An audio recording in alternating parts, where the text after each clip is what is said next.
رکھ ہو شہ ہر دو سرا تشریف لے آئے، مبارک ہو محمد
والعاقبة للمتقين والصلاة والسلام على من كان نبيا وآدم بين الماء والطين وعلى آله وأصحابه الطيبين الطاهرين أما بعد فأعوذ بالله من الشيطان الرجيم بسم الله الرحمن الرحيم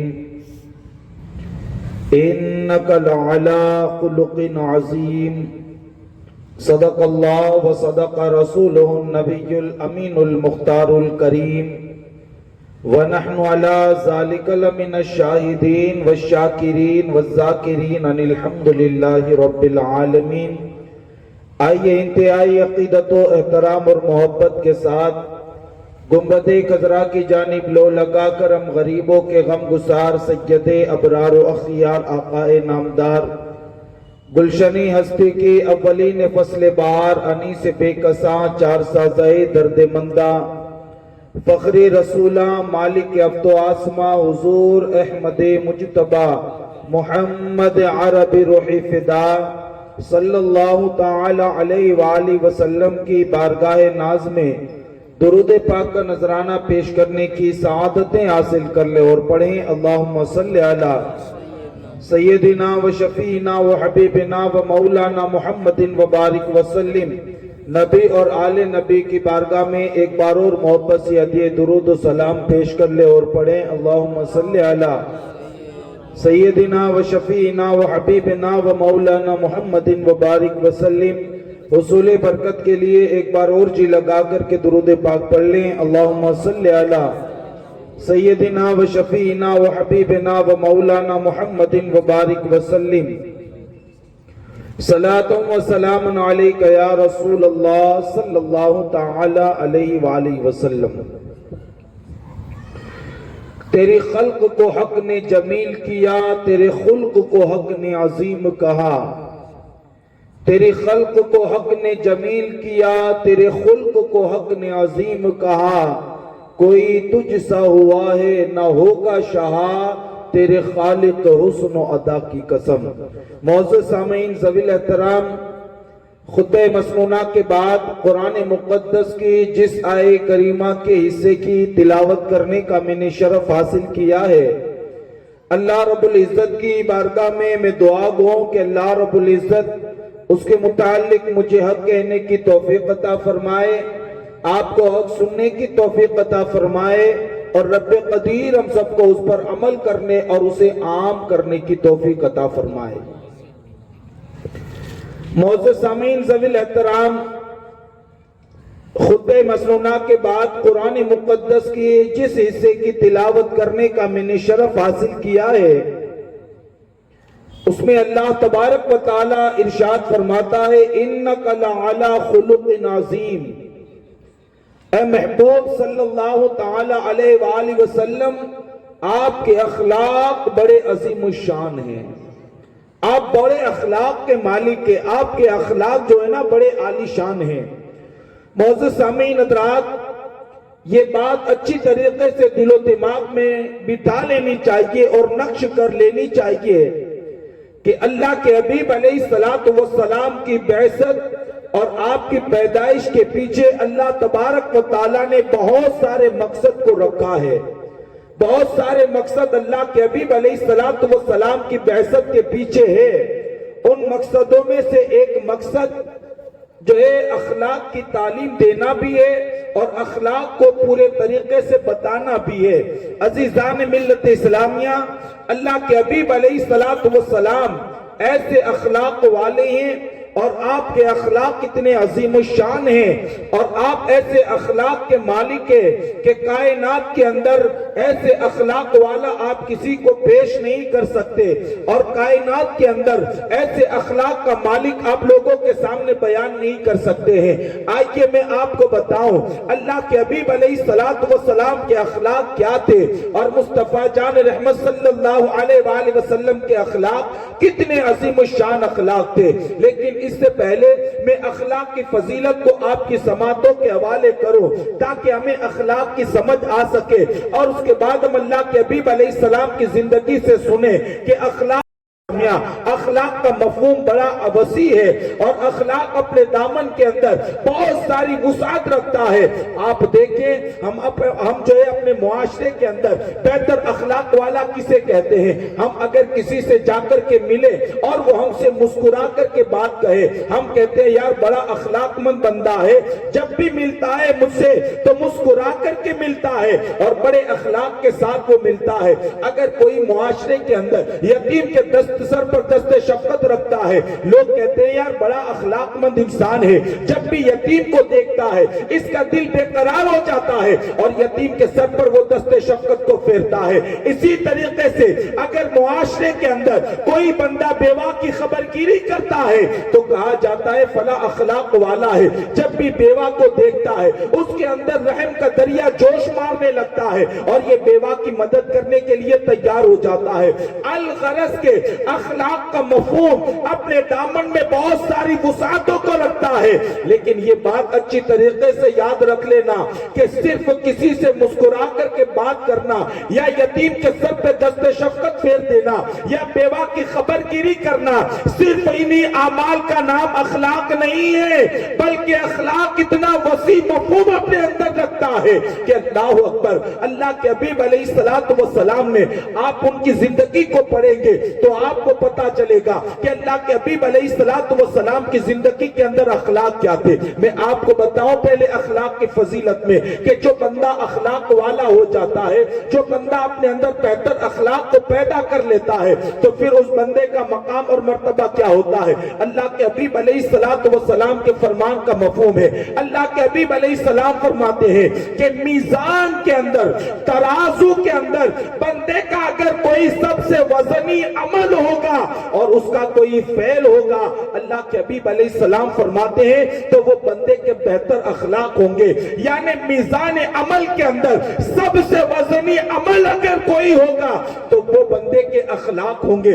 آپ اندازہ لگائیں اخلاق کے اندر اللہ نے کتنی تاثیر رکھی ہے، اخلاق کے اندر اللہ نے کیا اہمیت رکھی ہے کہ میزان کے اندر جہاں بہت سارے اعمال بندہ لے کر کے آئے گا، جہاں بہت ساری نیکیاں بندہ لے کر کے آئے گا، جہاں بہت سارے بھلائیوں کے کام لے کر کے آئے گا، لیکن مصطفیٰ فرماتے ہیں کہ میزان کے اندر سب سے وزنی عمل اگر کوئی ہوگا تو وہ بندے کے اخلاق ہوں گے، بندے کے اچھے اخلاق ہوں گے۔ یہاں سے اخلاق کی اہمیت سمجھ میں آ گئی کہ جس بندے کے پاس اعمال کا ذخیرہ تو ہو لیکن اس کی زندگی کے اندر اگر بہترین اخلاق نہیں ہے، وہ اچھے اخلاق والا نہیں ہے، تو یاد رکھنا وہ اللہ کی بارگاہ میں کامیابی سے مالا مال بھی نہیں کیا جا سکتا ہے، بلکہ اخلاق وہ اعمال ہے کہ اگر بندہ اپنے اندر اچھے اخلاق کو پیدا کر لیتا ہے، اپنی زندگی کے اندر بہتر اخلاق کو پیدا کر لیتا ہے، اللہ کے حبیب علیہ السلام نے فرمایا کہ قیامت کے دن میری محفل کے سب سے زیادہ قریب اور میرے قریب وہ بندہ ہوگا کہ جس کے اخلاق دنیا کے اندر سب سے اچھے ہوں گے، جو بہتر اخلاق والا ہوگا وہ قیامت کے دن سب سے زیادہ میرے قریب ہوگا۔ عزیزان ملت اسلامیہ، ہر غلام کی تمنا ہے آمنہ کے لال کا قرب مل جائے، ہر غلام کی تمنا ہے مصطفیٰ جان رحمت کی معیت مل جائے، ہر غلام کی تمنا ہے آمنہ کے لال صلی اللہ علیہ وآلہ وسلم کی چادر کا سایہ ہمیں مل جائے۔ اب مصطفیٰ فرماتے ہیں قیامت کے دن اگر میرا قرب چاہتے ہو اور چاہتے ہو کہ تمہیں میری نزدیکی نصیب ہو جائے، میری محفل تمہیں مل جائے، فرمایا اپنے اخلاق کو بہتر کر لینا، جس کے اخلاق دنیا میں بہتر ہو جائیں گے، حضور فرماتے ہیں قیامت کے دن وہ میری محفل کے سب سے زیادہ قریب ہو جائے گا۔ آپ اندازہ لگائیں، یہ ہے اخلاق۔ بلکہ اللہ کے حبیب علیہ السلام نے جب اخلاق کے فضائل کو بیان فرمایا اور اخلاق کی اہمیت کو بیان فرمایا تو انسان کی عقل حیران ہو جاتی ہے کہ اللہ اکبر، اسلام کے اندر اسلام نے اخلاق کو کیا مقام اور کیا مرتبہ عطا کیا ہے۔ اللہ اکبر، اللہ کے حبیب علیہ السلام فرماتے ہیں اے لوگوں سنو، اچھے اخلاق کے ذریعے بندہ وہ منزل حاصل کر لیتا ہے، بندہ وہ مقام حاصل کر لیتا ہے۔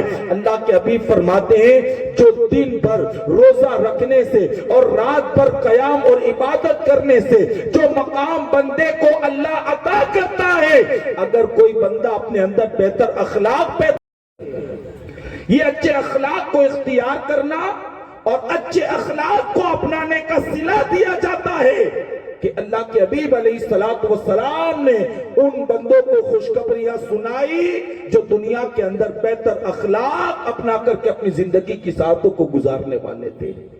لیکن یہ بات یاد رکھ لیں کہ صرف مسکرا کر کے بات کرنا یہ صرف اخلاق نہیں ہے، کسی یتیم کے سر پر دست شفقت پھیر دینا صرف یہ اخلاق نہیں ہے اخلاق، لیکن یہ اخلاق کی ایک شق ہے، اخلاق کا ایک شعبہ ہے۔ اخلاق یہ بھی ہے لیکن فرمایا یہ بھی اخلاق ہے کہ جو تمہیں اذیتیں پہنچائے، جو تمہیں تکلیفیں پہنچائے، جو تمہیں مصائب اور آلام پہنچائے، فرمایا پریشانی پہنچانے والے کو معاف کر دینا یہ بھی اخلاق ہے، اور اللہ ایسے بندے کو بھی بلند مرتبے عطا فرماتا ہے۔ ہاں، دشمنوں کو معاف کر دینا، اس کی فضیلت بیان کرنا بڑا آسان ہے لیکن عمل کر کے دکھانا انتہائی مشکل ہے۔ دشمنوں کو معاف کر دینا، اذیت پہنچانے والے کو معافی کا پروانہ دے دینا، جان کے دشمنوں کو معاف کر دینا، رشتہ داروں کے قاتلوں کو معاف کر دینا، یہ محفلوں میں بیان کرنا اور اس کی فضیلتیں بتانا تو آسان ہے لیکن عمل کر کے دکھانا کہ بندے کے لیے بڑا مشکل ہو جاتا ہے، کہ بندے کے لیے بڑا مشکل۔ ہمارے یہاں تو اخلاق کا عالم یہ ہے کہ راہ چلتے ہوئے اگر کوئی ہمارا بھائی پانی گرائے اور اس کی چند چیٹیں ہمارے جسم اور کپڑے پر لگ جائے تو ہم آپس سے باہر ہو جاتے ہیں اور صبر کرنے کی بجائے ہم اس وقت آستینیں چڑھا کر کے اپنی طاقت کا مظاہرہ کرتے ہیں اور لوگوں کو بتاتے ہیں کہ دیکھو میں کتنا طاقتور بندہ ہوں، کہ چند قطرے پانی کے اس نے اڑائے، میں نے فوراً اس سے بدلہ لے لیا تاکہ اس کے دل میں میرا خوف پیدا ہو جائے، میرا ڈر پیدا ہو جائے اور آئندہ کبھی ایسی حرکت پیدا کرنے کی کوشش نہ کرے۔ سن لو، یہ کوئی تمہاری بہادری نہیں ہے، یہ کوئی تمہاری بہادری نہیں۔ اللہ کے حبیب علیہ السلام نے فرمایا میرے صحابہ جانتے ہو بہادر کون ہے؟ یا رسول اللہ کسی کو پچھاڑ دے وہ بہادر ہے، کوئی کسی پر غالب آ جائے وہ بہادر ہے۔ اللہ کے حبیب نے فرمایا نہیں میرے صحابہ، وہ بہادر نہیں، حقیقت میں بہادر وہ ہے کہ اگر اس سے غصہ آ جائے اور وہ اپنے غصے پر کنٹرول کر لے، مصطفیٰ فرماتے ہیں کہ وہ بندہ سب سے بڑا بہادر ہے۔ وہ بندہ سب سے بڑا بہادر ہے جو اپنے غصے پر کنٹرول کر لے. تو غصے پر کنٹرول کرنے کا سوال ہی پیدا نہیں ہوتا.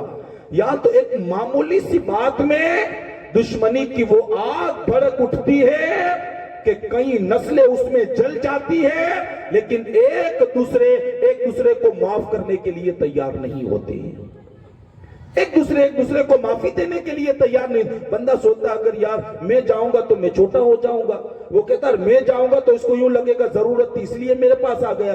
نادانو، یہ سوالات کبھی دل میں پیدا نہ کرو، بلکہ اللہ کے حبیب علیہ السلام نے فرمایا من تواضع للہ رفعہ اللہ، جو اللہ کے لیے عاجزی کو اختیار کرے گا اللہ ایسے بندے کو بلندی عطا فرما دے گا. عاجزی اختیار کرنے والے کو بلندی ملتی ہے، انکساری اختیار کرنے والے کو بلندی ملتی ہے. جو بندہ عاجزی اور انکساری کے ساتھ اپنی زندگی کی ساعتوں کو گزارتا ہے، اللہ ایسے بندے کو بلندیاں اور ایسے بندے کو بلند مقام عطا کرتا ہے. بہر کے بات بہت دور چلی گئی. عرض یہ کرنے لگا تھا کہ اخلاق یہ بھی ہے کہ اذیتیں دینے والے، تکلیفیں پہنچانے والے اور ہماری جان کے دشمنوں کو معافی کا پروانہ دے دو، یہ بھی اخلاق ہے. یہ بھی اخلاق ہے، اور یہ کائنات میں کسی اور بندے کی زندگی میں آپ کو نہیں ملے گا. اگر یہ مثالیں دیکھنی ہے نا کہ کس نے اپنی جان کے دشمنوں کو معاف کیا، کس نے اذیت دینے والے کو معافی کا پروانہ دیا، کس نے رشتہ داروں کے قاتل کو معافی کا پروانہ دیا. خدا کی عزت کی قسم، کائنات میں ایک ہی شخصیت آپ کو ملے گی اور اسی شخصیت کو دنیا محمد رسول اللہ کے نام سے جانتی اور پہچانتی ہے. صرف حضور کی شخصیت آپ کو ملے گی. ورنہ بیان کر دینا، بات کر دینا یہ بہت آسان ہے، لیکن عمل کر کے دکھانا انتہائی مشکل ہے. اب میں حضور کی زندگی سے چند مثالیں آپ کو دوں گا جس سے آپ کو محسوس ہوگا کہ اللہ کے حبیب علیہ السلام نے اپنی جان کے دشمن، اپنے رشتہ داروں کے قاتل اور حضور کو اذیت پہنچانے والوں کو اللہ کے حبیب نے کیسے معافی کا پروانہ دیا. آپ دیکھیں تاریخ فتح مکہ اٹھا کر کے دیکھیں. اللہ اکبر، وہ تاریخ فتح مکہ ہے. مکہ شہر وہی ہے جس میں آمنہ کے لال کی ولادت باسعادت ہوئی تھی. شہر مکہ وہی ہے جس میں آمنہ کے لال کا بچپن گزرا تھا. شہر مکہ وہی ہے کہ اللہ اکبر جہاں مصطفیٰ جان رحمت کا خاندان آباد تھا. لیکن ایک منزل وہ بھی آ گئی کہ دشمنوں نے اتنا ستایا حضور کو، دشمنوں نے اتنا پریشان کیا حضور کو، اتنی اذیتیں پہنچائی کہ میرے رب نے ہجرت کا حکم نازل کر دیا اور میرے مصطفیٰ نے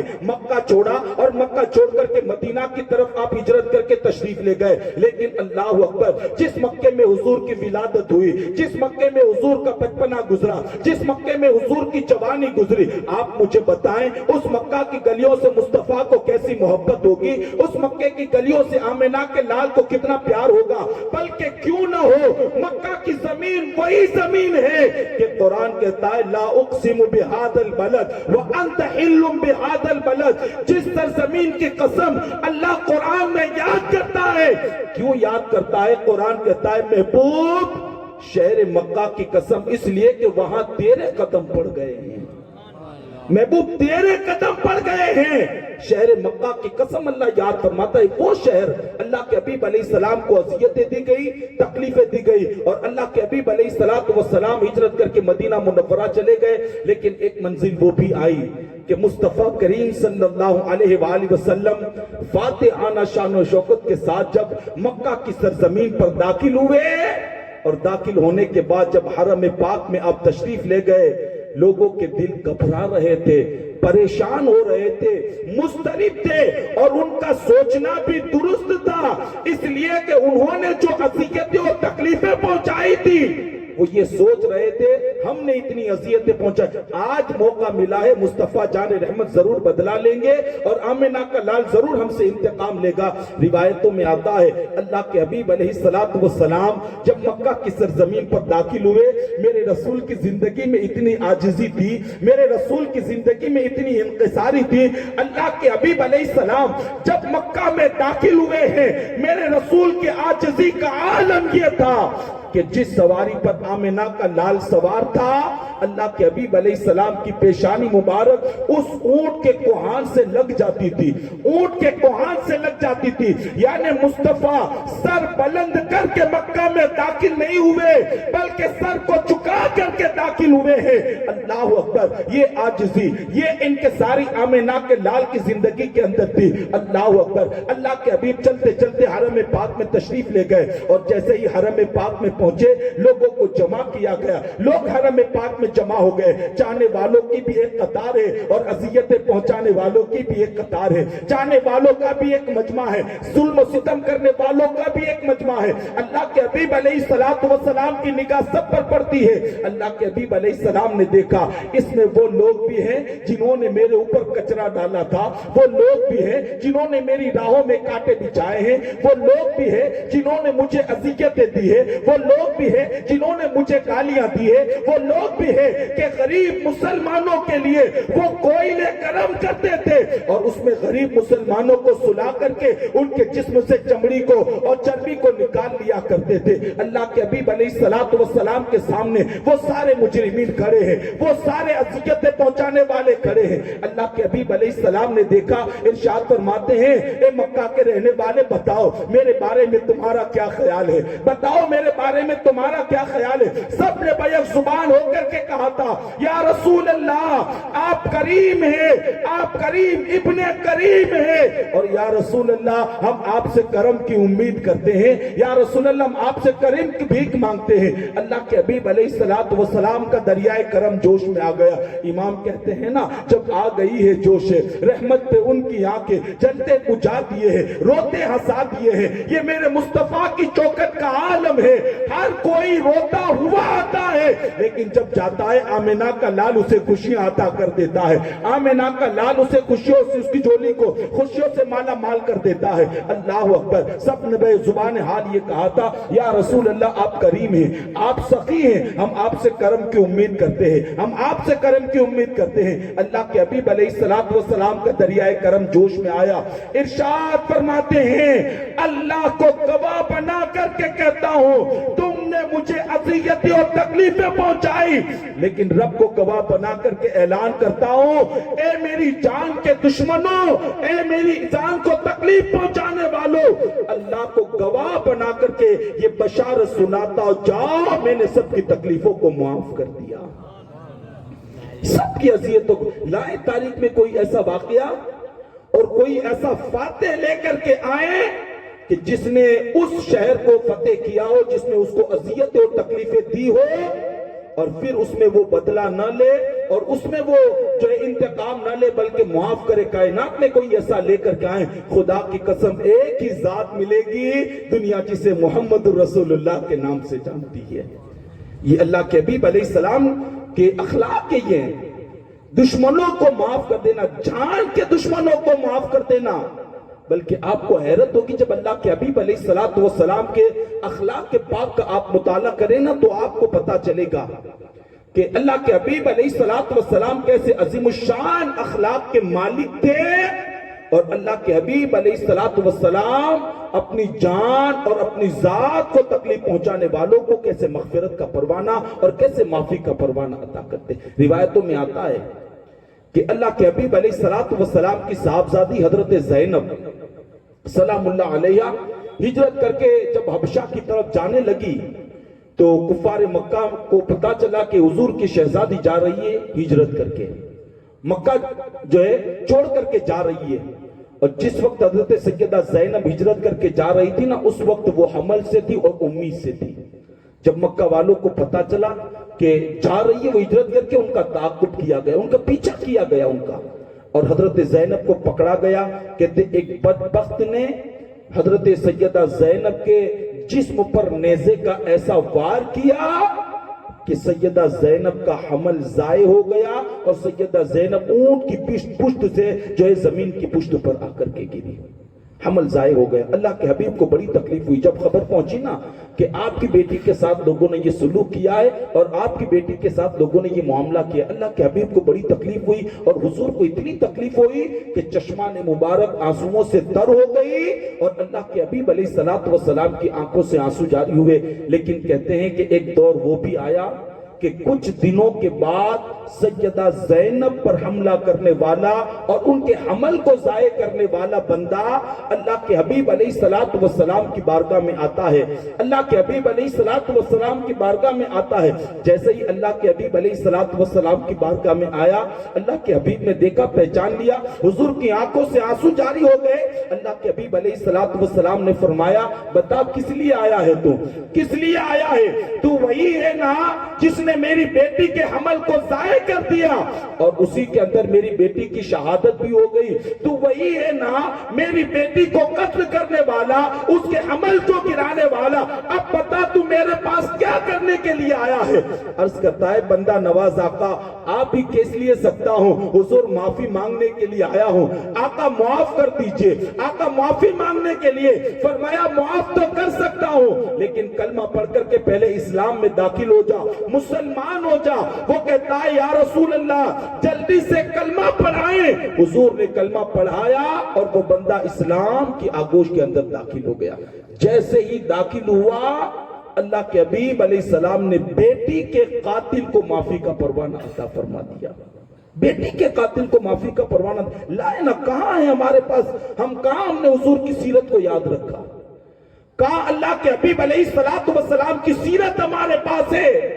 ہم نے تو صرف سننے پر اکتفا کیا, ہم نے تو آہ واہ کیا اور نعرے لگا کر کے ہم نے یہ سمجھ لیا کہ ہم نے محبت رسول کا حق ادا کر دیا اور مصطفیٰ جان رحمت کی چاہت کا حق ادا کر دیا.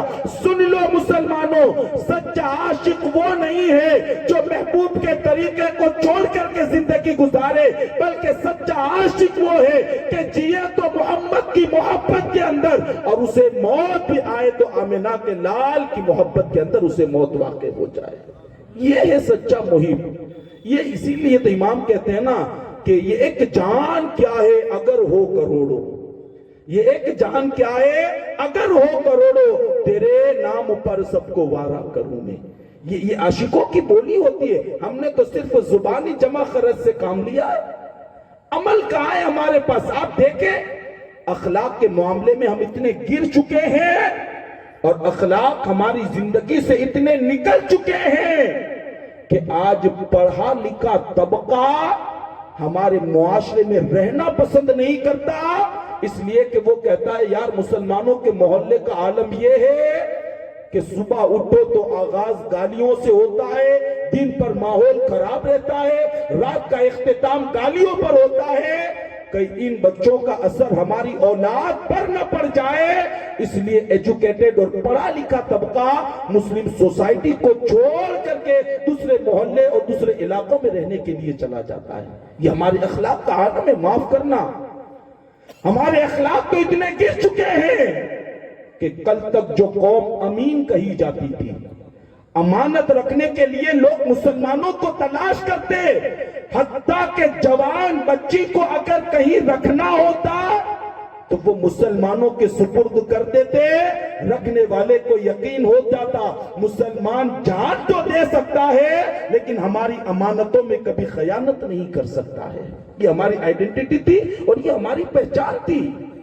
امانتیں رکھنے کے لیے مسلمانوں کو لوگ تلاش کرتے تھے.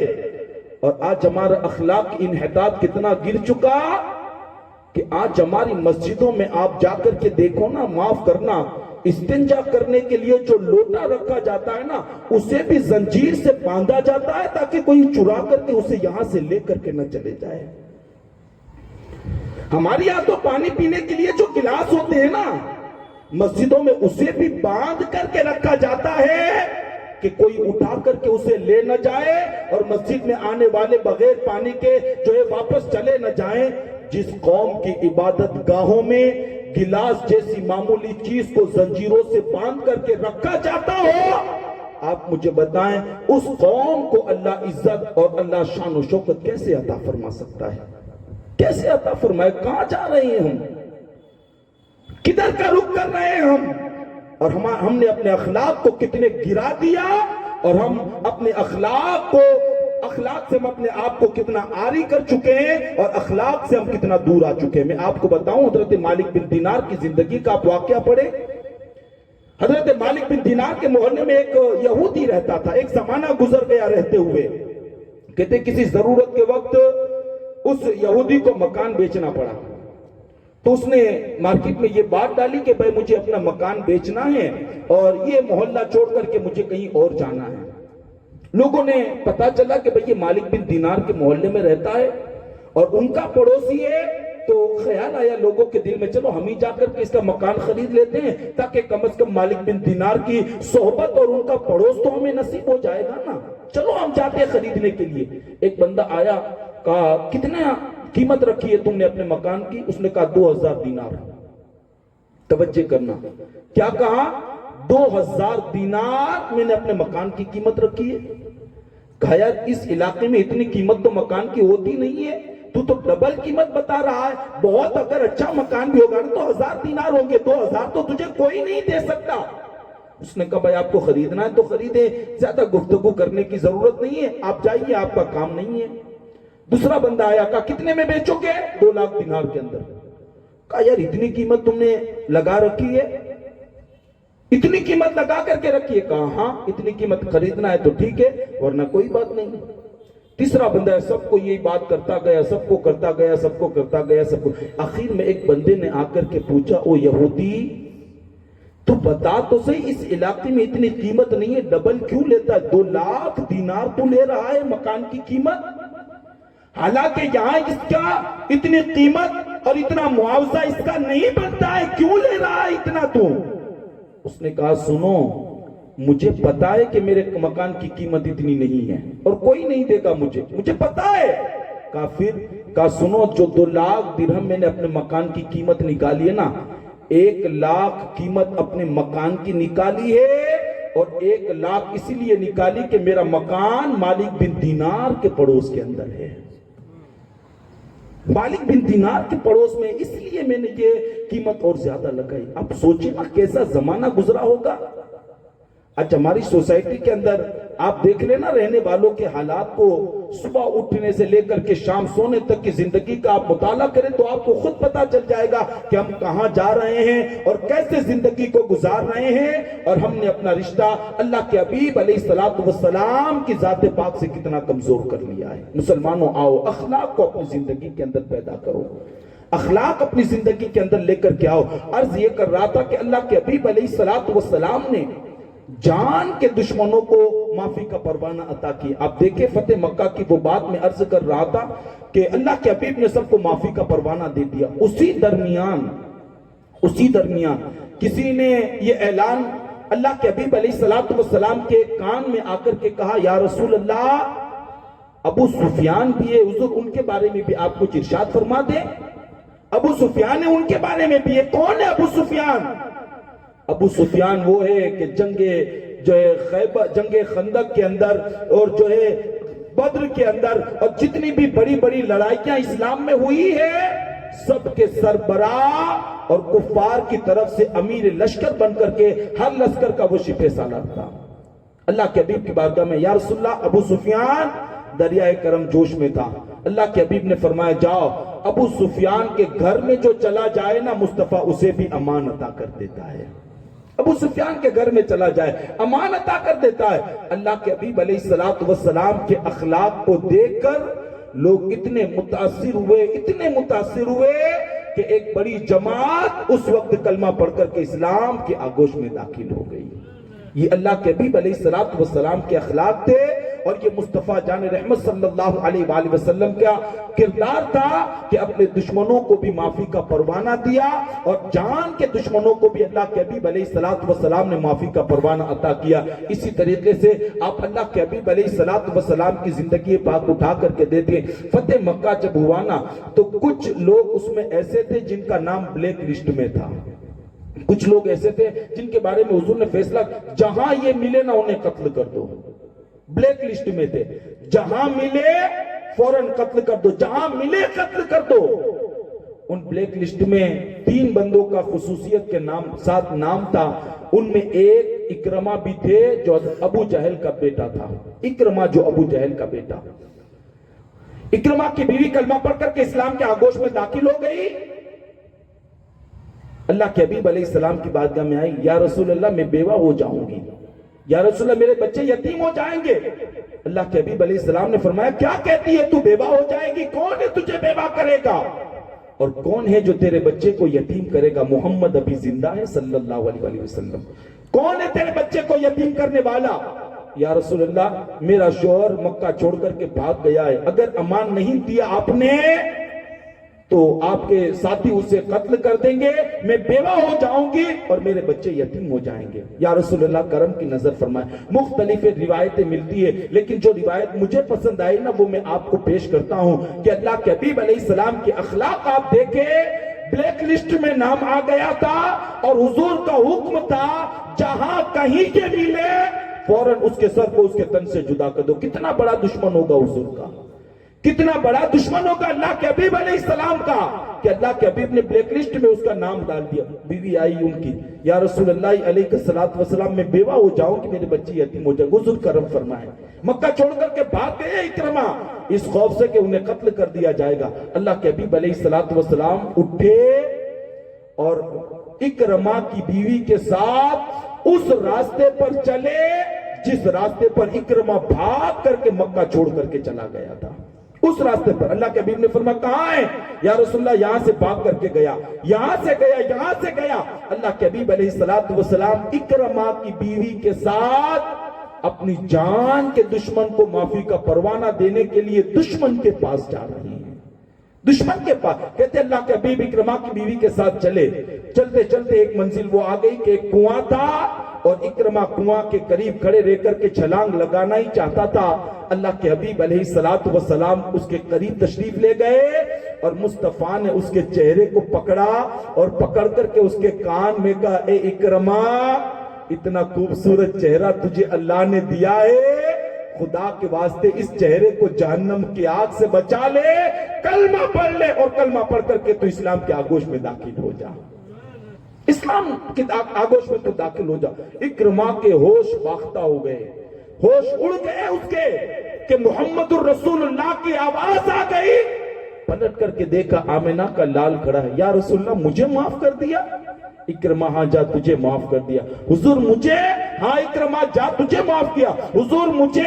ہاں اکرمہ جا تجھے معاف کیا۔ قدم ناز مصطفیٰ پر گرے اور اخلاق مصطفیٰ کو دیکھ کر کے کلمہ پڑھا اور کلمہ پڑھ کر کے اسلام کے آغوش میں وہ داخل ہو گئے۔ کہاں ہے یہ اخلاق؟ ہم تو گالی دینے والے کو معاف نہیں کر سکتے تو جان اور اذیتیں دینے والے کو ہم کب معاف کریں گے؟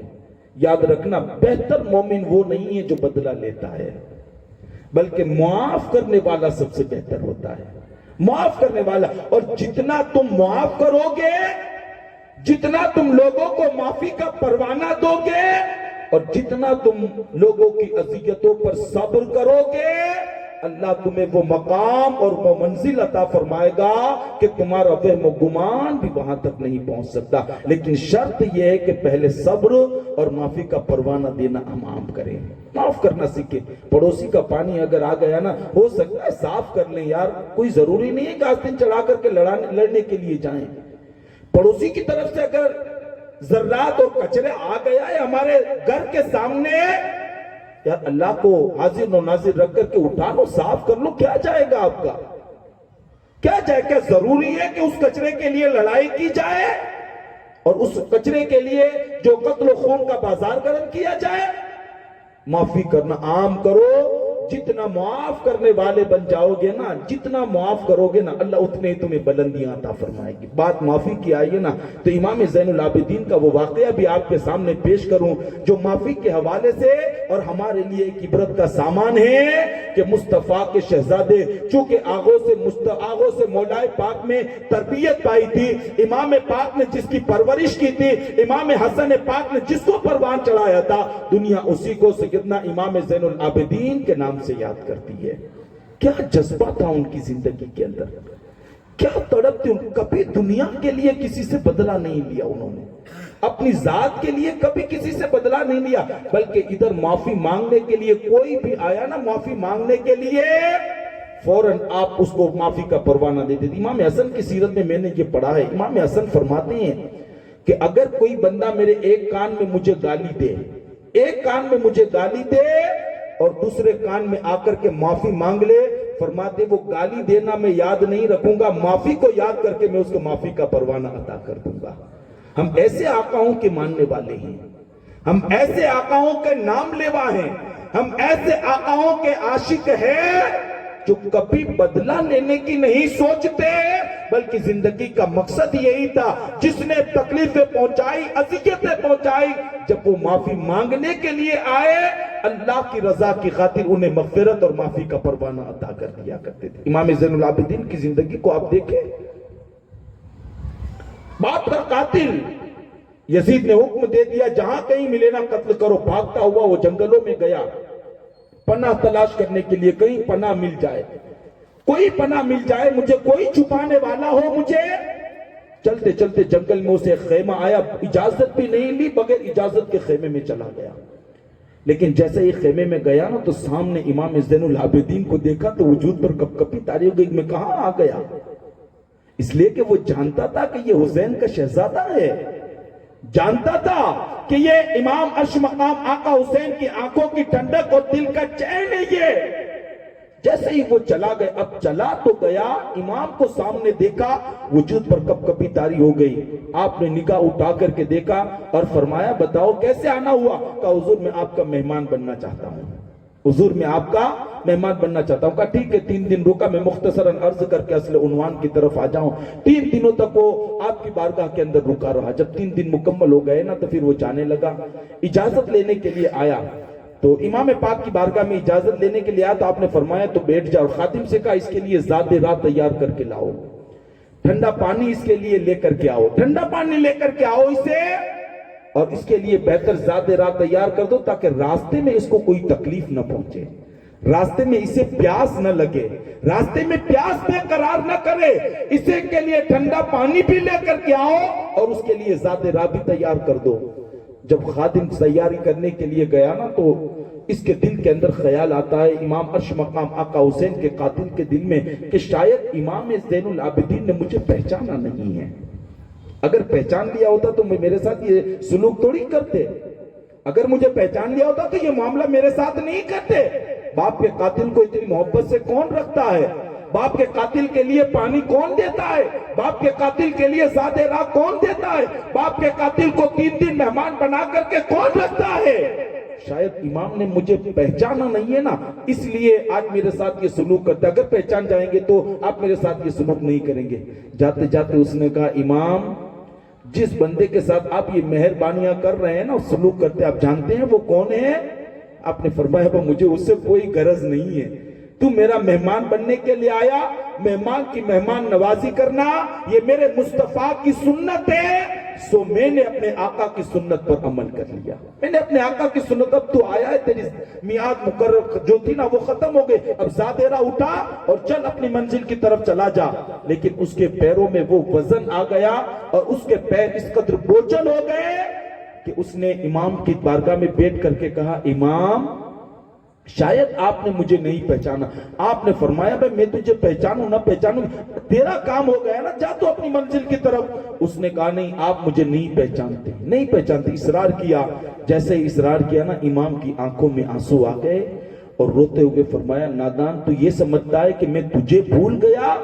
میں تجھے کیسے بھول سکتا ہوں؟ تو وہی ہے نا جس نے کربلا کے میدان میں مصطفیٰ کے خاندان کو اجاڑ کر کے رکھ دیا تھا، تم نے وہی ہے نا تم کربلا میں جس نے مصطفیٰ کے گھرانے اور خاندان کو اجاڑ کر کے رکھ دیا تھا، تو وہی بدبخت ہے کہ جس نے میرے باپ کے سینے پر سوار ہو کر کے اس حلق پر تو نے تلوار چلائی جس گلے کو آمنہ کا لال چوما کرتا تھا اور جس گلے کے بوسے مصطفیٰ جان رحمت صلی اللہ علیہ وآلہ وسلم لیا کرتے تھے۔ بدبخت تو یہ سمجھتا ہے میں بھول گیا؟ میں بھولا نہیں ہوں تجھے۔ اس نے کہا حضور جب پتا ہے کہ میں آپ کے باپ کا قاتل ہے، مصطفیٰ کے گھرانے کو تخت و تاراج میں نے کربلا میں کیا، پھر میرے ساتھ یہ سلوک آپ کیوں کرتے ہیں اور میرے ساتھ یہ طریقہ کیوں اختیار کرتے ہیں؟ اے اہل بیت کے غلاموں کان کھول کر کے سن لو، اہل بیت کا طریقہ کیا تھا اور اہل بیت کے ماننے والوں کا طریقہ بھی یہی ہونا چاہیے جو طریقہ امام زین العابدین کا تھا۔ اس نے کہا حضور آپ آپ نے پہچانا نہیں. آپ نے فرمایا بہت اچھی طریقے سے کہا پھر میرے ساتھ یہ سلوک کیوں کیا؟ ارشاد فرماتے ہیں کربلا میں جو تم نے کیا نا وہ تمہارا کردار تھا، اور جو دشمنوں کے ساتھ میں کر رہا ہوں یہ مصطفیٰ جان رحمت صلی اللہ علیہ وآلہ وسلم کے گھر والوں کا کردار ہے. یہ مصطفیٰ کے گھر والوں کا کردار ہے. یزید کا کردار تو اجاڑ دینا ہے، یزید کا کردار تو تخت و تاراج کر دینا ہے، یزید کا کردار تو انتقام اور بدلہ لینا ہے. لیکن اہل بیت کا طریقہ بدلہ لینا نہیں ہے، بلکہ جان کے دشمنوں کو معافی کا پروانہ عطا کر دینے کا نام ہے. ہمیں اہل بیت کی سیرت کو اپنی زندگی کے اندر اتارنا چاہیے. امام زین العابدین کی سیرت پاک کو ہمیں اپنے دل و دماغ کے اندر راسخ کر لینا چاہیے، اور اٹھنے سے پہلے ہمیں یہ عزم کر لینا چاہیے آج تک جو کیا سو کیا، لیکن آنے والی صبح سے انشاءاللہ ہم انتقام اور بدلہ لینے کی نہیں بلکہ ہر کسی کو ہم معافی کا پروانہ عطا کرنے کی عادت بنا لیں گے. معافی کا پروانہ، یار دو معافی آپ دو، جتنی معافی آپ دو گے نا اللہ تمہیں اتنی ہی بلندیاں عطا فرمائے گا. اگر معافی دینے سے عزت کم ہو جاتی، معاف کر دینے سے اگر عزت میں کمی آتی تو اللہ کے حبیب علیہ الصلوۃ والسلام کبھی ایسا نہیں کرتے. لیکن اللہ کے حبیب علیہ الصلوۃ والسلام نے کیا کہ جان کے دشمنوں کو جب وہ معافی مانگنے کے لیے آئے تو اللہ کے حبیب علیہ السلام نے اسی وقت معافی کا پروانہ عطا کرتے. اب دیکھیں نا حضور کو ظاہر سی بات ہے اللہ کے حبیب علیہ السلام کی شان یہ ہے، اور کوئی غیب کیا تم سے نہا ہو بلا، جب نہ خدائی چھپا تم پہ کروڑوں درود. یہ میرے رسول کی شان ہے. علم ما کان وما یکون اللہ نے مصطفیٰ کو عطا کر دیا ہے، اور حضور قیامت تک جو ہونے والا ہے اللہ تبارک و تعالیٰ نے سارا علم مصطفیٰ جان رحمت کو عطا فرما دیا ہے. حضور جانتے تھے کیا دل میں ارادہ لے کر کے جو آتا تھا حضور نہیں جانتے تھے؟ قتل کرنے کا ارادہ، زہر دینے کا ارادہ، اذیت دینے کا ارادہ، کیا حضور کو پتہ نہیں تھا؟ حضور تو بڑی شان والے. آپ غریب نواز کی زندگی کو اٹھا کر کے دیکھیں، ایک قاتل خنجر چھپا کر کے آیا آستین میں اور آ کر کے امام کے سیدنا غریب نواز کے سامنے آ کر کے بیٹھ گیا اور انتظار کرنے لگا سب نکل جائیں گے، اکیلے ہو جائیں گے نا تو خنجر نکالوں گا اور سیدنا غریب نواز کے جو ہے پیٹ میں پیوست کر دوں گا اور میں سلطان ہند کا کام تمام کر دوں گا. لیکن تاریخ یہ کہتے ہیں اس نیت سے وہ آیا تھا. کسی کو نہیں پتا تھا کہ وہ کس نیت سے آیا ہے، کسی کو نہیں علم تھا کہ اس کے دل میں ارادہ کیا ہے اور یہ کیا خیال لے کر کے آیا تھا. کوئی کسی کو علم نہیں ہے. وہ آ کر کے بیٹھا، محفل لگی تھی، یکے بعد دیگرے جانے لگے، سب چلے گئے اور ایک منزل وہ آئی کہ جھوپڑی میں وہ تھا اور سلطان ہند عطا رسول خواجہ غریب نواز کی ذات پاک تھی. دونوں تھے. غریب نواز نے نگاہ اٹھائی اور اٹھا کر کے دیکھ کر کے فرمایا بھائی تو جو ارادہ لے کر کے آیا تھا اب تو وہ مقام آ گیا نا، نکال خنجر، اب تو کوئی ہے نہیں تیرے اور میرے سوا، نکال خنجر اور آ میرا کام تمام کر دے. خنجر کو قدم میں رکھا، گر کر کے عرض کرتا ہے جب بیٹے کے علم کا یہ عالم ہے تو مصطفیٰ جان رحمت کے علم کا عالم کیا ہوگا. آپ کے اخلاق کو دیکھا، قدم ناز پر گرا اور کلمہ پڑھ کر کے اسلام کے آغوش میں وہ داخل ہو گیا. جب حضور کے شہزادوں کے پاس اتنا علم ہے تو اللہ نے اپنے حبیب کو کتنا علم عطا کیا ہوگا، اللہ نے اپنے حبیب کو کیا شان عطا کی ہوگی. تو اللہ کے حبیب علیہ السلام جانتے تھے جو تکلیف دینے آتا تھا. آپ دیکھیں فتح خیبر کے دن اللہ کے حبیب علیہ السلام خیبر میں ہے. ایک یہودیہ عورت آپ کی بارگاہ میں آئی اور آ کر کے کہتی ہے حضور دعوت دینے کے لیے آئی ہوں، آپ میری دعوت کو قبول فرما لیں. دعوت دینے کے لیے آئی ہوں، آپ میری دعوت کو قبول فرما لیں. آپ نے اس یہودیہ عورت کی دعوت کو قبول کر لیا. وقت متعینہ پر کھانا کھانے کے لیے حضور تشریف لے گئے تو اس نے بکری کاٹ کر کے اس کا گوشت تیار کر کے رکھا تھا. جب اللہ کے حبیب علیہ السلام گئے، دسترخوان بچھا اور اللہ کے حبیب علیہ السلام جب تشریف لائے اور گوشت اٹھا کر کے حضور نے اپنے منہ میں ڈالا تو اللہ نے گوشت کو بولنے کی قوت عطا فرما دی. حضور کے ہاتھ میں آیا، گوشت کو بولنے کی طاقت. یہاں سے ایک عقیدہ یہ بھی سمجھ آ گئی کہ مصطفیٰ کے ہاتھوں کے اندر اللہ نے وہ برکتیں رکھی ہے کہ مردے کو اگر مصطفیٰ کا ہاتھ لگ جائے اللہ مردے کو بھی بولنے کی قوت عطا فرما دیا کرتا ہے. بولنے کی بھی قوت عطا کر دیتا ہے مردے کو. وہ گوشت حضور نے جیسے ہی تناول کیا اس نے کہا یا رسول اللہ آپ مجھے نہ کھائیں, یا رسول اللہ آپ مجھے نہ کھائیں, اس لیے کہ جو عورت آپ کو دعوت دینے کے لیے آئی تھی نا اس نے اس میں زہر ملایا ہے اور یہ گوشت زہر ملا کر کے آپ کی بارگاہ میں پیش کیا گیا. حضور آپ نہ کھائیں اس گوشت کو, آپ نہ کھائیں. اللہ کے حبیب علیہ السلام نے چھوڑ دیا, اس عورت کو بلایا اور بلا کر کے کہا جو میں پوچھتا ہوں صحیح بتاؤ, کیا یہ بات صحیح ہے کہ تم نے جو ہے گوشت کے اندر زہر ملا کر کے مجھے دیا تھا اور تمہارا مقصد مجھے قتل کر دینا تھا, تمہارا مقصد مجھے اذیت دینا تھا, میرا خاتمہ کر دینے کا تھا, کیا یہ تمہارا ارادہ درست تھا؟ جو میں کہتا ہوں وہ کہو. اس عورت نے برجستہ کہا ہاں یا رسول اللہ, ارادہ تو یہ تھا کہ یہ گوشت آپ کھانے اور کھائے تاکہ اس کا اثر آپ کے وجود پر ہو جائے اور آپ کا معاذ اللہ کام تمام ہو جائے اور آپ جام شہادت نوش کر لیں. میرا مقصد کھلانے کا یہ تھا کہ معاذ اللہ میں چاہتی تھی کہ آپ کو مار ڈالوں. اللہ کے حبیب علیہ السلام کے صحابہ تلوار لے کر کے کھڑے ہو گئے. یا رسول اللہ اجازت دے, ابھی میں اس کے سر کے تن سے جدا کر دیتا ہوں. حضور اجازت دے, ابھی میں سر کو تن سے جدا کرے. اللہ کے حبیب علیہ السلام نے فرمایا اللہ نے مجھے رحمت بنا کر کے بھیجا ہے, زحمت بنا کر کے نہیں. اللہ کے حبیب نے فرمایا اس نے مجھے تکلیف پہنچانے کی کوشش کی, اللہ کو گواہ بنا کر کے کہتا ہوں میں نے اس عورت کی خطا کو معاف کر دیا. میں نے اس عورت کی خطا لائے نا کوئی قائد ایسا, کوئی رہنما لے کر آئے تو صحیح. آج لوگ ہمارے رسول کی ذات پر چیمی گوئیاں کر رہے ہیں, انگلیاں اٹھاتے ہیں.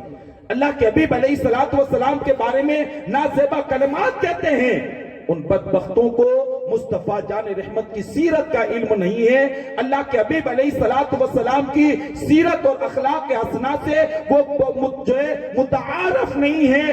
اگر وہ تعصب کی عینک اتار کر کے مصطفیٰ کی سیرت کا مطالعہ کرے تو وہ کہنے پر مجبور ہو جائیں گے کہ کائنات میں دشمنوں کو معاف کرنے والا سب سے بڑا قائد اگر کوئی ہے تو اسے دنیا محمد رسول اللہ کے نام سے جانتی اور پہچانتی ہے.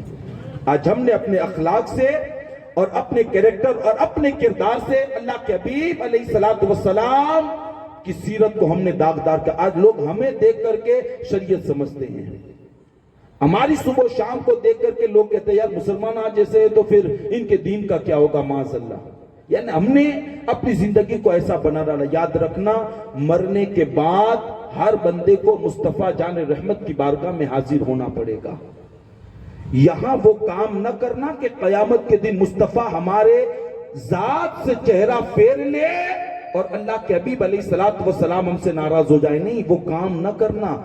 آج لوگ اسلام کو پرکھ رہے ہیں, اسلام کو دیکھ رہے ہیں, اسلام کو جھانچ رہے ہیں. بلکہ میں کہتا ہوں آج ہمارے لیے گولڈن چانس ہے. ہر بندے کی نگاہ جب اسلام اور مسلمانوں پر ہے تو ہمیں حضور کی سیرت کو مکمل طور سے اپنی زندگی میں اتار لینا چاہیے تاکہ کہنے پر لوگ مجبور ہو جائیں کہ 1500 سال کے بعد جب حضور کے غلاموں کی امانت, ان کی صداقت, ان کی شجاعت اور ان کی بہادری کا اور ان کی سچائی کا جب یہ عالم ہے تو آمنہ کے لال کی امانتوں کا عالم کیا ہوگا. 1500 سال کے بعد مسلمانوں کے اخلاق اتنے اعلیٰ ہیں تو مصطفیٰ کے اخلاق کا عالم کیا ہوگا. ہمیں آج اللہ کے حبیب علیہ السلام کی سیرت کو مکمل طور سے اپنی زندگی میں اتارنے کی ضرورت ہے. مکمل طور سے اتار. اللہ تمہیں خوشی کا موقع عطا کرے یا غم کا موقع عطا کرے, یاد رکھنا وہ کام نہ کرنا جس سے اللہ اور اس کا رسول صلی اللہ علیہ وآلہ وسلم ہم سے ناراض ہو جائے. آپ دیکھیں ہمارے یہاں شادیاں ہوتی ہیں نا تو ڈی جے کمپلسری ہو گئے. اب تو پہلے زمانے میں ایسا ہوتا تھا کہ ناچنے والی باہر سے آتی تھی اور گھر کی عورتیں گھر میں کام کرتی تھی. آج ماحول اتنا بدل گیا کہ کھانا پکانے کے لیے باہر سے آتی ہے اور بے حیائی کا جنازہ نکلتا ہے کہ ہمارے گھر کی عورتیں جو ہے ناچ کر کے لوگوں سے داد و دہیش لیتی ہے اور بے غیرت باپ, بے غیرت بھائی, بے غیرت شوہر مجمع میں کھڑے رہ کر کے بتاتے یہ میری بیوی ہے، یہ میری بہن ہے، یہ میری بیٹی ہے۔ آج ہماری غیرت کا یہ عالم ہے، جس قوم کی غیرت اتنی مردہ ہو جائے اور جن کے ضمیر اتنے مر جائیں، آپ مجھے بتائیں اللہ اس قوم کو عزت کی زندگی کیسے عطا کرے گا؟ کیسے عطا کرے گا؟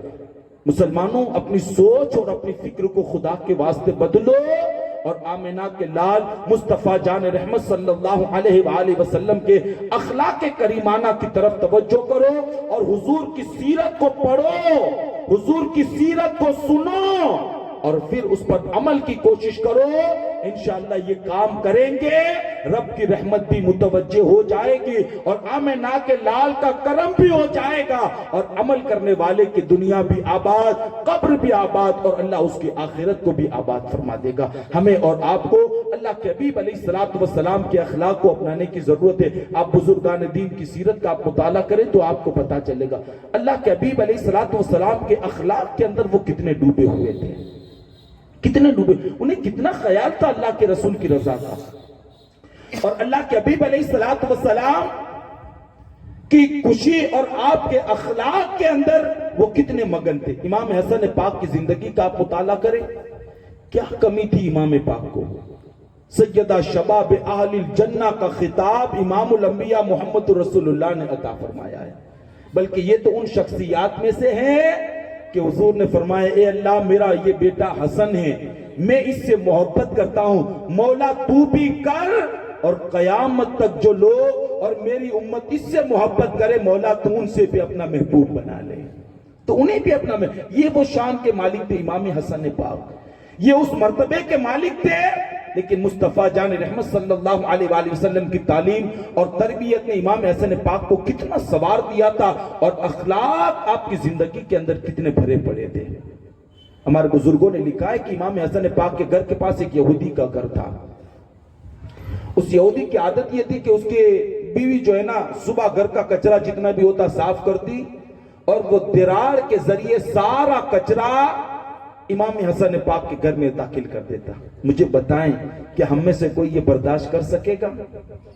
ہم میں سے کوئی یہ برداشت کر سکے گا کہ کوئی اپنے گھر کا کچرا ہمارے گھر میں بھول سے آ جاتا ہے تو لڑائی ہوتی ہے تو کوئی جان بوجھ کر ڈالے تو پھر کیا ہوگا؟ پھر کیا ہوگا؟ لیکن وہ امام حسن پاک کے گھر کے اندر وہ کچرا ایک دن دو دن ایک زمانہ گزر گیا، ایک زمانہ گزر گیا، لیکن یہودی کی بیوی دیکھتی رہی کہ میرے شوہر کی یہ عادت ہے روزانہ گھر کا کچرا جو ہے نا امام حسن پاک کے گھر میں ڈال دیتا ہے۔ حالانکہ امام حسن پاک صرف اشارہ کر دیتے نا، اشارہ، تو یہودی کا نہ گھر باقی رہتا نہ یہودی کا خاندان باقی رہتا۔ آپ کے چاہنے والے عاشق اسی وقت اسے ختم کر دیتے، اس کے گھر کو گرا کر کے خاک ستر کر دیتے، لیکن تاریخ یہ کہتی ہے وہ روزانہ کچرا ڈالتا، امام حسن پاک اپنے ہاتھ سے کچرا صاف کرتے اور پھر اس کو لے جا کر کے اس کی جگہ پر رکھ دیا کرتے۔ ایک زمانہ گزر گیا، ایک دن یہودی کی بیوی نے اپنے شوہر سے کہا تجھے شرم نہیں آتی؟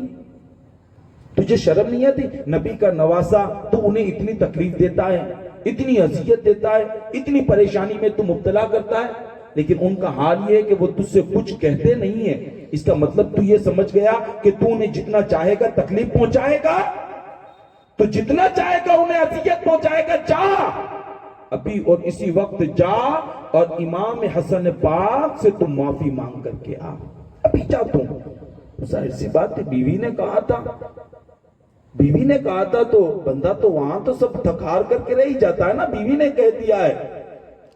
گیا وہ امام حسن پاک کی دہلیز پر، دروازے پر دستک دی، امام حسن پاک نے دروازہ کھولا، دیکھا یہودی جو ہے دروازے کی دہلیز پر۔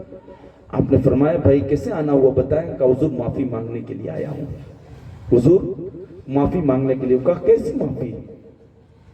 کیسی معافی؟ کہا حضور روزانہ اپنے گھر کا کچرا جو آپ کے گھر میں ڈال دیتا تھا نا، آج میری بیوی نے مجھے آر دلائی اور میری بیوی نے کہا تمہیں شرم نہیں آتی؟ جا معافی مانگ، میں آج آپ کی بارگاہ میں معافی مانگنے کے لیے آیا ہوں، حضور آپ میری اس خطا کو معاف کر دیں اور میری اس غلطی کو آپ معاف کر دیں۔ امام حسن پاک کچھ تانا دیتے، کچھ ایسا کرتے جس سے اس کے دل کو ٹھیس پہنچتی، کچھ ایسا کرتے جس کے اس ضمیر کو جو ہے دل آزاری ہوتی۔ آپ نے کوئی ایسا جملہ نہیں کہا. اس نے کہا نا حضور معافی مانگنے کے لیے آیا ہوں, معاف کر دیں. امام نے آسمان کی طرف ہاتھ اٹھائے اور کہتے ہیں اے اللہ میں نے تو اس بندے کو معاف کر دیا, مولا تو بھی اس بندے کو معاف کر دے, مولا تو بھی معافی کا پروانہ دے دے. امام پاک کے زبان سے ابھی یہ کلمات نکلے, تیر بن کر کے یہودی کے دل میں پیوست ہو گئے, قدم امام پر گر گیا اور کہتا حضور میں نادان تھا, اتنے دنوں تک آپ کو تکلیفیں پہنچاتا رہا, حضور آج مجھے احساس ہوا کہ آپ کے اخلاق کتنے اعلیٰ ہیں, حضور جلدی سے کلمہ پڑھائے اور کلمہ پڑھا کر کے اسلام کے آگوش میں مجھے جگہ عطا فرما دیں. یوں لوگوں نے اسلام قبول کیا ہے اور یہ اخلاق دیکھ کر کے لوگ اسلام کے آگوش میں داخل ہوئے. بلکہ ایک مفسرین نے کہا ہے, ایک مفسر نے اور ایک بڑے جو ہے قلمکار نے یہ بات اپنی کتاب میں لکھی ہے کہ وہ بندے جو قرآن پڑھ کر کے ایمان لائے آپ ان کو انگلیوں پر شمار کر سکتے ہیں, نماز دیکھ کر کے ایمان لائے انگلیوں پر شمار کر سکتے ہیں, وہ بندے جو عبادات دیکھ کر کے ایمان لائے ان کو آپ انگلیوں پر شمار کر سکتے ہیں, لیکن وہ بندے جو مصطفیٰ کے اخلاق دیکھ کر کے مسلمان ہوئے ہیں آپ ان کا شمار انگلیوں پر نہیں کر سکتے ہیں. یعنی اکثر ایمان لانے والوں کی تعداد کیا تھی, اللہ کے حبیب علیہ الصلوۃ والسلام کے اخلاق کو دیکھ کر کے اتنے متاثر ہو گئے کہ انہوں نے کلمہ پڑھا اور کلمہ پڑھ کر کے وہ اسلام کی آگوش میں داخل ہو گئے. اے مسلمانوں, اللہ کے حبیب علیہ الصلوۃ والسلام کی سیرت کو ہم کب اٹھائیں گے؟ آج لوگ ہمیں دہشت گرد کہتے ہیں, جہادی کہتے ہیں, لڑاکو کہتے ہیں اور نہ جانے کیسے کیسے القابات سے ہمیں لوگ آج یاد کرتے ہیں, جبکہ ہماری تاریخ یہ ہے ہم نے کبھی کسی سے لڑائی نہیں کی بلکہ جان کے دشمنوں کو بھی ہم نے معافی کا پروانہ عطا کر دیا ہے. ہمیں اپنی زندگی کو سدھارنے کی ضرورت ہے, لے کر کے آئیں اس راستے پر جس راستے پر چلنے کے لیے آمنہ کے لال نے ہمیں سبق دیا ہے اور جس راستے پر چلنے کے لیے مصطفیٰ جان رحمت صلی اللہ علیہ وآلہ وسلم نے ہمیں تعلیم دی ہے. جب تک کہ اس راستے پر مکمل طور سے عمل کرنے والے نہیں بن جائیں گے, یاد رکھنا اس وقت تک نہ دنیا کے اندر ہم کامیاب ہو سکتے ہیں نہ آخرت کے اندر ہم کامیابی سے مالا مال کیے جائیں گے. اس لیے مسلمانوں, زندگی کو قیمتی سمجھتے ہوئے اور وقت کی اہمیت اور اس کی قدر کرتے ہوئے اپنی زندگی کے اندر ایک انقلاب لانے کی ہم کوشش کریں. خبردار یہ خیال نہ کریں لوگ کیا کہیں گے. اگر کوئی بندہ یہ سوچتا ہے نا یار کل سے انشاءاللہ ہم گناہ کو چھوڑ دیں گے اور نمازوں کی پابندی کریں گے, تو بہت سارے ایسے بھی ہوتے ہیں نا کہ گناہ میں لے جانے میں ان کو مزہ آتا ہے لیکن نیکی کرتے ہوئے دیکھ کر کے انہیں سکون نہیں ملتا. کچھ ایسے بھی ہوتے ہیں, پھر کیا تانا دیتے ہیں, یا سو چوہے کھا کے بلی حج کو چلی, اور پھر کیفیت یہ ہوتی ہے کہ وہ توبہ کر کے صراط مستقیم پر چلنے والا بندہ شیطان کے جاسے میں آتا ہے اور پھر وہ پرانی زندگی کے اندر جا کر کے اپنی آخرت کو برباد کرتا ہے. میں کہتا ہوں یار لوگوں کے تانوں کی کبھی پرواہ نہ کرو, لوگوں کی کبھی فکر نہ, یہ لوگ کیا کہیں گے یار, ان لوگوں نے کب کس کو اچھا کہا ہے جو آپ کو اچھا کہیں گے؟ کہا ہے کس کو اچھا تو آپ بتائیں نا. کھلائیں 1000 روپے والی ڈش اور پھر آپ نہ جائیں کسی کو بھیجیں اور اس سے پوچھوائیں کہ بھائی کیسا کھانا تھا. 1000 کی ڈش کھلا کر بھی نا باہر نکلیں گے نا, کھانا تو بہت اچھا تھا لیکن یار اس چیز کی کمی تھی. یعنی اچھی چیزیں تھی وہ یاد نہیں رہی, اچھی چیزیں تھی نا وہ یاد نہیں رہی لیکن وہ یاد رہی جو کمی تھی اس کے اندر. تو لوگوں کی یہ فکر ہے, اچھائیوں کو لوگ بھول جاتے ہیں, نیکیوں کو لوگ بھلا دیتے ہیں, لیکن جو کمی ہوتی ہے نا وہ بندے کی پکڑتی ہے. میں کہتا ہوں اس کی طرف توجہ ہی آپ کیوں کرتے ہیں, کیوں کرتے ہو, لوگوں کے لیے کیوں کرتے ہو؟ اس قوم کا عالم تو یہ ہے کہ جب انتقال ہو جاتا ہے نا قبر میں دفنانے کے لیے, جب اسے لٹایا جاتا ہے نا قبر کے اندر, پتا ہے کہ وہاں سے پلٹ کر کے نہیں آئے گا, آخری منزل ہے, اس کا آخری مقام ہے, تو وہاں بھی تعریف کرنے کی بجائے وہ ڈالتے ہیں نا منہا خلقناکم وفیہا نعیدکم ومنہا نخرجکم. ہاتھ جاڑ کر کے کہتے ہیں یہ بندہ ایسا تھا یار, اس کے اتنے باقی تھے, اس کے اتنے باقی تھے, وہ یہ کام کر رہا تھا, وہ یہ کام کر رہا تھا. جو قوم مٹی ڈالتے وقت تمہیں اچھے القاب سے یاد نہ کرے, ان لوگوں کے لیے تم اللہ کے عذاب کو دعوت دے رہے ہو. اور اللہ کے عذاب کو بلا رہے ہو، سن لو، لوگوں کے لیے کرنے کی بجائے مصطفیٰ کی رضا کے لیے کرو۔ جب تم حضور کی رضا کے لیے کرو گے اللہ عمل میں لذتیں بھی عطا کرے گا، مولا عمل کو قبول بھی کرے گا، اور مولا مزید نیکیاں کرنے کی تمہیں توفیق عطا فرمائے گا۔ اسی لیے امام کہتے ہیں نا، کام وہ لے لیجئے تم کو جو راضی کرے، کام وہ لے لیجئے تم کو جو راضی کرے۔ وہ کوئی بھی کام کرتے تھے نا مصطفیٰ کی رضا کے لیے کرتے تھے۔ کوئی حتیٰ کہ انہوں نے حمد لکھی نا، حمد، تو بھی کہتے وہی رب ہے جس نے تجھ کو حمدن کرم بنایا۔ حمد لکھی، حمد میں اللہ کی تعریف ہوتی ہے، اللہ کی حمد بیان ہوتی ہے، لیکن امام اہل سنت کے اندر عشق مصطفیٰ کتنا تھا کہ حمد لکھتے ہیں نا تو بھی کہتے وہی رب ہے جس نے تجھ کو حمدن کرم بنایا اور ہمیں بھیک مانگنے کو تیرا آستہ بتایا۔ تجھے حمد ہے خدایا، تجھے حمد ہے خدایا۔ اے مسلمانوں، اس وقت اپنے اخلاق کو درست کرنے کی ضرورت ہے، اپنے اخلاق کو آراستہ اور اپنے اخلاق کو پیراستہ کرنے کی ضرورت ہے۔ اپنے آپ کو جھوٹ سے بچاؤ، اپنے آپ کو شراب کے اڈوں پر لے جانے سے بچاؤ، سینما ہال میں لے جانے سے اپنے آپ کو بچاؤ، معاشرے کے اندر پھیلی ہوئی برائیوں کا خاتمہ کرو اور نیکیوں کو عام کرنے کی کوشش کرو۔ انشاءاللہ ہم بلائی کا حکم دیتے رہیں گے، برائی سے روکتے رہیں گے تو اللہ ہمارا کھویا ہوا وقار ہمیں واپس بھی عطا کرے گا، اور مولا تعالیٰ ہماری کوئی عزت ہمیں پھر واپس عطا فرمائے گا۔ عزیزان ملت اسلامیہ، ہم سب کی ذمہ داری یہ بنتی ہے حضور کے اخلاق کو اپنی زندگی کے اندر اتاریں۔ یہ تو ایک باب میں نے حضور کی سیرت کا آپ کے سامنے پیش کیا ہے کہ دشمنوں کے ساتھ حضور کا یہ سلوک تھا۔ ایک بات یہ بھی ہے کہ غیر مسلموں کے ساتھ حضور کی محبتیں کیا تھی، ایک بات یہ بھی ہے کہ جانوروں کے ساتھ حضور کی محبتیں کیا تھی، ایک بات یہ بھی ہے کہ بچوں کے ساتھ مصطفیٰ کی محبت کیا تھی، ایک بات یہ بھی ہے کہ اپنی ازواج اور اپنے رشتہ داروں کے ساتھ مصطفیٰ جان رحمت کا طریقہ اور اللہ کے حبیب علیہ السلام کے اخلاق کیا ہے۔ یعنی ہمارا جہد زندگی تھی اللہ کے حبیب علیہ السلام کی۔ عزیزان ملت اسلامیہ، اب ممکن تو نہیں ہے کہ اتنے وقت میں سب بیان کیا جائے، جتنا ہو سکا اتنا تو بیان کر دیا، لیکن میں آپ سے گزارش کرتا ہوں 5 گھنٹہ فیس بک پر بیٹھتے ہو نا، 5 گھنٹے میں سے 1 گھنٹہ نکالو اور نکال کر کے علماء اہل سنت کی کتاب یا علماء اہل سنت کی آپ تقریروں کو سنو، اس لیے کہ یہ فتنے کا دور ہے اور ایمان کے چلے جانے اور ایمان کے ضائع ہو جانے کا بڑا امکان ہے، اور چونکہ ہمارے پاس علم نہ ہونے کی وجہ سے لوگ ہمارے ایمان پر حملہ کرتے ہیں اور ہم اپنے ایمان سے ہاتھ دھو بیٹھتے ہیں۔ اس لیے عزیزان ملت اسلامیہ، وقت کو غنیمت سمجھتے ہوئے، زندگی کو غنیمت سمجھتے ہوئے ہمیں اپنی زندگی کا احتساب کر لینا چاہیے، اور اپنی طبیعت کے مطابق اپنی زندگی کو گزارنے سے بہتر یہ ہوگا کہ ہم آمنہ کے لال محمد الرسول اللہ صلی اللہ علیہ وآلہ وسلم کی شریعت کے ہم سچے اور پکے غلام بن جائیں، اور طبیعت کے مطابق نہیں بلکہ مصطفیٰ جان رحمت صلی اللہ علیہ وآلہ وسلم کی شریعت کے مطابق انشاءاللہ ہم زندگی کو گزاریں گے۔ اللہ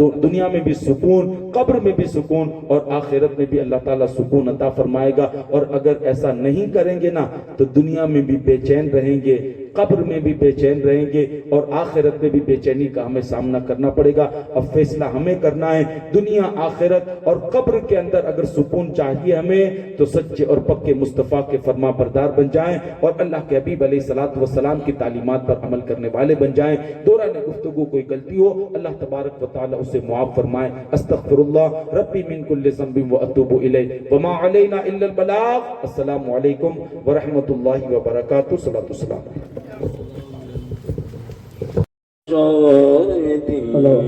تم پہ ہر دم کروڑوں درود و سلام ہو، نگاہ کرم ہم پہ سلطان دی، تم پہ ہر دم کروڑوں درود و سلام، تاجدار حرم اے شہنشاہ دی، تم پہ ہر دم کروڑوں درود و سلام۔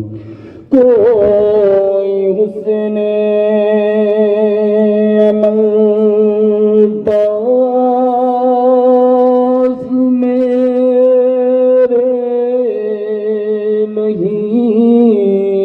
کوئی حسن عمل پاس میرے نہیں، پھنس نہ جاؤں قیامت میں مولا کہیں، پھنس نہ جاؤں قیامت میں مولا کہیں، اے شفیع امم لاج رکھنا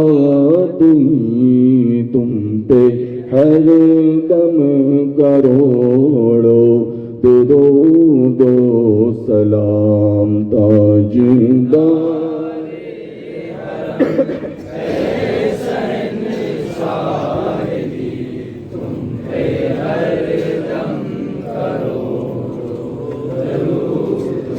نفسی نفسی کہوگا قیامت میں سور نہ چلے گا کسی کا کسی پہ بھی جو ان کے ہاتھوں میں ہوگی شفاعت کی ڈور، کاس میں ہے سر میں جب ان کی آمد ہو، بھیجے سب ان کی شوکت پہ لاکھوں سلام تاجدار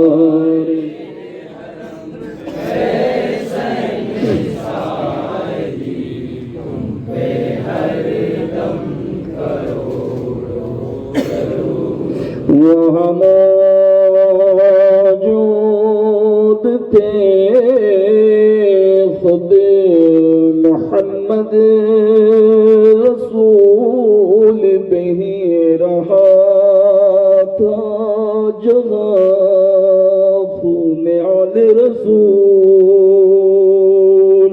اے زمین تو یہ احسان ہرگز نہ بھول، کتنے مہنگے ہوئے ہیں مدینہ کے پھول، کربلا تیری عظمت پہ لاکھوں سلام تاجدار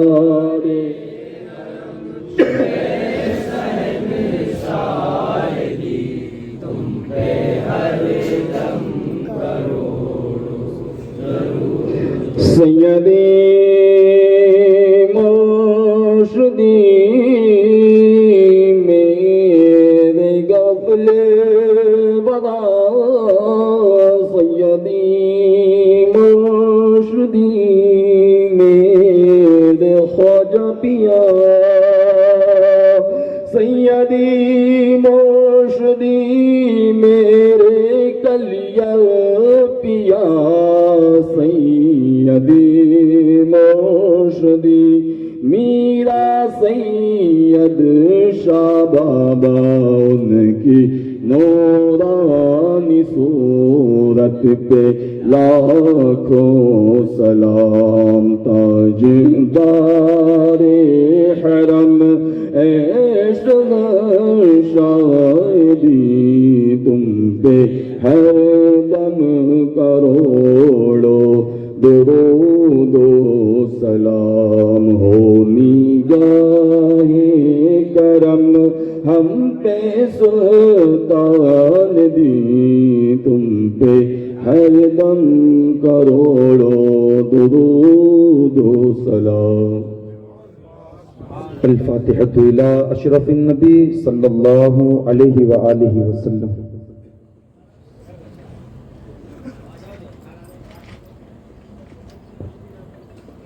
اللهم ربنا تقبل منا إنك أنت السميع العليم وتب علينا إنك أنت التواب الرحيم یا الہی رحم فرما مصطفیٰ کے واسطے، یا رسول اللہ کرم کیجئے خدا کے واسطے، مشکلیں حل کر شہ مشکل کشا کے واسطے، کربلائیں رد شہید کربلا کے واسطے، دیر شبلی شیر حق دنیا کے کتوں سے بچا، ایک کا رکھ عبد واحد بے ریا کے واسطے، قادری کر قادری رب قادری یوم اٹھا، قدر عبد القادر قدرت نما کے واسطے، ان اللہ و ملائکتہ یصلون علی النبی یا ایھا الذین آمنوا صلوا علیہ وسلموا تسلیما، اللہم صل علی سیدنا شفیعنا و حبیبنا و مولانا محمد وبارک وسلم وافوض امری الی اللہ، ان اللہ بصیر بالعباد برحمتک یا ارحم الراحمین، لا الہ الا اللہ محمد